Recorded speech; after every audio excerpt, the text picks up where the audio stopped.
आपका important question है। A person walking 48 metre towards a tower in a horizontal line through its base observes that the angle of elevation of the top of the tower changes from 45 degree to 60 degree.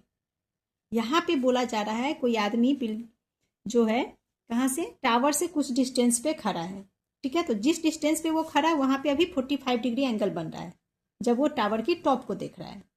And जब जिस point पे वो खड़ा है पहले से, वहाँ से वो 48 मीटर टावर की ओर आगे बढ़ता है, तब जहाँ पे 48 मीटर कंप्लीट होता है वहाँ पे 60 डिग्री का एंगल बन रहा है। ओके, यही इस लाइन में बोला जा रहा है। Find the height of the tower, तो हमें उस टावर की हाइट निकालनी है। And distance of the person now from the tower, and उस पर्सन का हमें डिस्टेंस बताना है टावर से, और किस पॉइंट से, 48 मीटर चलने के बाद जिस पॉइंट पे वो पहुंचा उस पॉइंट से टावर का डिस्टेंस बताना है। ओके, एंड √3 की वैल्यू हमें लेनी है 1.732। तो सबसे पहले फिगर ड्रॉ कर लेते हैं। ये हमारा ग्राउंड लेवल है जहाँ पे एक टावर बना हुआ, मान लिया ये हमारा एक टावर है। ओके, टावर से कुछ डिस्टेंस पे यहाँ कोई पर्सन खड़ा है, मान लो यहाँ पे आप खड़े हो। ओके, तो इस पॉइंट से इस टावर के टॉप को जब आप देखते हो तो 45 डिग्री का एंगल ऑफ एलिवेशन बनता है। मतलब इस पॉइंट से आप इस पॉइंट को टॉप को मिला दीजिए, तो ये हमारा हो जाता है 45 डिग्री। अब क्वेश्चन में बोला जा रहा है कि जो पर्सन यहाँ पे खड़ा है, मान लो यहाँ पे आप खड़े हो, तो यहाँ से आप इस टावर की ओर आगे बढ़ते हो, तो कितना मीटर आगे बढ़ते हो, 48 मीटर। तो मान लीजिए यहाँ से चल के आप इस पॉइंट पे आ गए।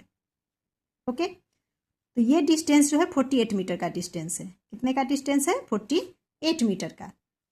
तो हमें बोला जा रहा है कि इस पॉइंट पे जब 48 मीटर यहाँ आप आ जाते हो तो एंगल ऑफ एलिवेशन 60 डिग्री बनता है। मतलब इस पॉइंट पे खड़े होकर जब आप इस टॉप को देखते हो तो 60 डिग्री का एंगल बनता है। मतलब इन दोनों पॉइंट को ऐसे मिला दीजिए और ये हो गया 60 डिग्री। सिंपल सा हिसाब है समझने के लिए। जैसे दूर से खड़े होकर हम इस टावर को देख रहे हैं, तो जब दूर से खड़े होकर देखेंगे तो छोटा एंगल बनेगा।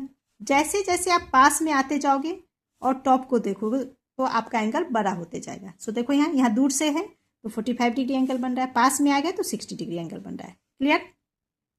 तो यहाँ पे हमें इस क्वेश्चन में हमसे इस टावर की हाइट पूछी जा रही है। हाइट ऑफ टावर क्या है, हाइट, ये हमसे पूछा जा रहा है। क्लियर? एंड इसी के साथ इस पॉइंट पे खड़े होकर जब आप यहाँ पे खड़े हो और ये हमारा टावर है, तो इन दोनों के बीच का क्या डिस्टेंस है ये भी हमें फाइंड करना है। क्लियर? तो इस डिस्टेंस को मैं यहाँ पे x लेट कर रही हूँ। ओके, तो अब आप फिगर समझ गए। जब आपने फिगर अच्छी से समझ लिया तो क्वेश्चन को बनाने में कोई परेशानी नहीं होगी, ये आप ध्यान में रखना है। ठीक है, तो सबसे पहले हम यहाँ लिख लेते हैं, let height of tower be h metre. Height हमने h मीटर लेट कर लिया। ठीक है, then the distance of person from the tower after walking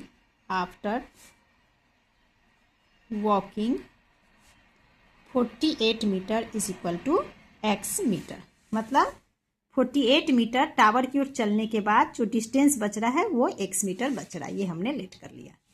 ठीक है, तो यहाँ पे अब एक चीज और आप समझो, ये डिस्टेंस को यहाँ से यहाँ, ये टोटल डिस्टेंस कितना हो जाएगा, यहाँ से यहाँ 48 है और यहाँ से यहाँ x है, तो टोटल हमारा हो जाता है 48 प्लस x, है ना। ये टोटल डिस्टेंस हमारा 48 प्लस x मीटर बन रहा है।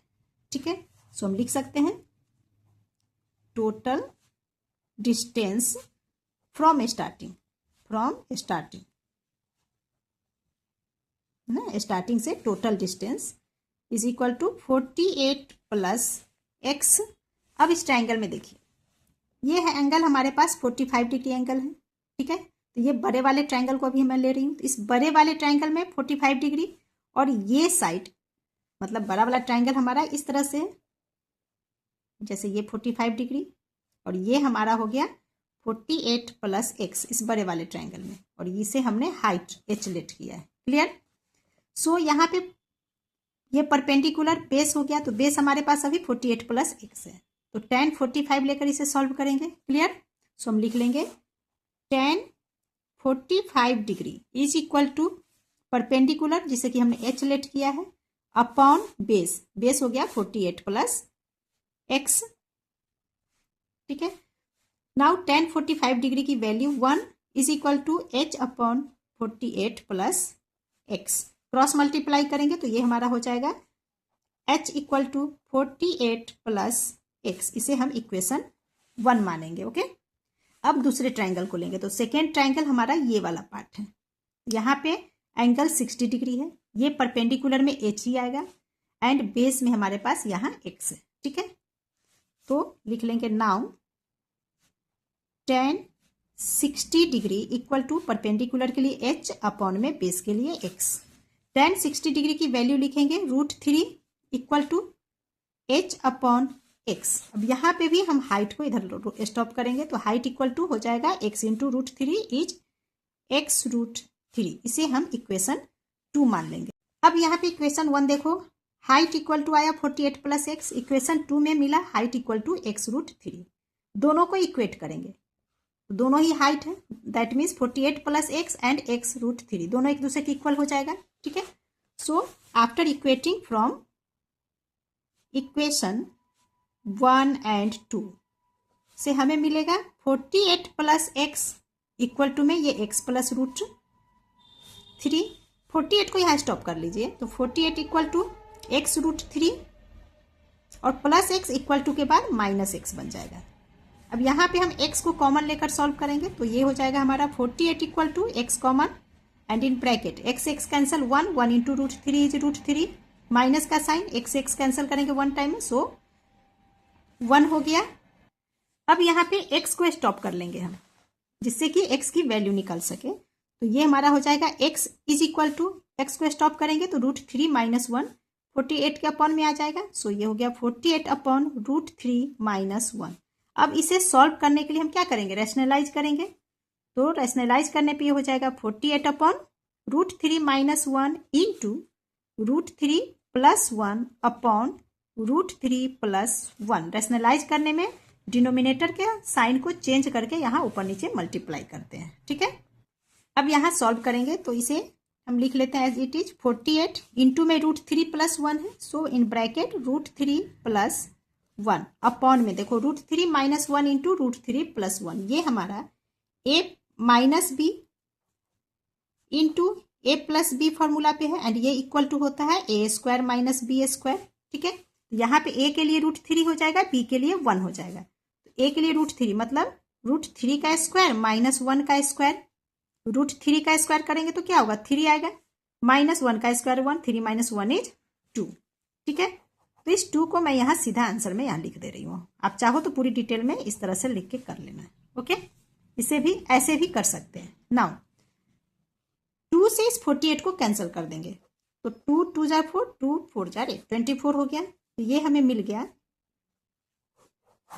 x इक्वल टू, हमने x को सॉल्व करना है, सो मिल गया x equal to 24 into √3 plus 1। ठीक है। अब हमें क्वेश्चन में बोला गया है √3 की वैल्यू 1.732 रखिए, सो यहाँ पे √3 की वैल्यू रखेंगे तो ये हो जाएगा x equal to 24 and in bracket √3 की जगह 1.732 प्लस में 1। Now x equal to 24 into 1.732 plus 1 करेंगे तो ये हो गया 2.732। नाउ x इक्वल टू, दोनों को मल्टीप्लाई करेंगे तो हो जाएगा आपका 65.568 मीटर। ठीक है। तो यहाँ पे एक आंसर हमने फाइंड कर लिया x को। x हमारा क्या था, इस पॉइंट से इस टावर का डिस्टेंस। क्लियर। अब इस हाइट को निकालेंगे तो इसके लिए हम क्या करेंगे, तो देखो x की इस वैल्यू को इक्वेशन 1 या 2 में पुट करके इसे सॉल्व कर लेंगे। ठीक है। तो यहां मैं लिख लूंगी now putting x equal to 65.568 in equation 1। इसे मैं यहां लिख रही हूं। ठीक है। इक्वेशन 1 हमारा है h equal to 48 plus x। Now h equal to 48 plus x की जगह पे ये वैल्यू लिखेंगे जो कि अभी हमने फाइंड किया 65.568। दोनों को ऐड कर दीजिए, तो ऐड करने पे आपका बन जाएगा 113.568 मीटर। इस तरह से हाइट ऑफ टावर हमें मिल गया 113.568 मीटर एंड डिस्टेंस हो गया 65.568 metre is the answer. Next question is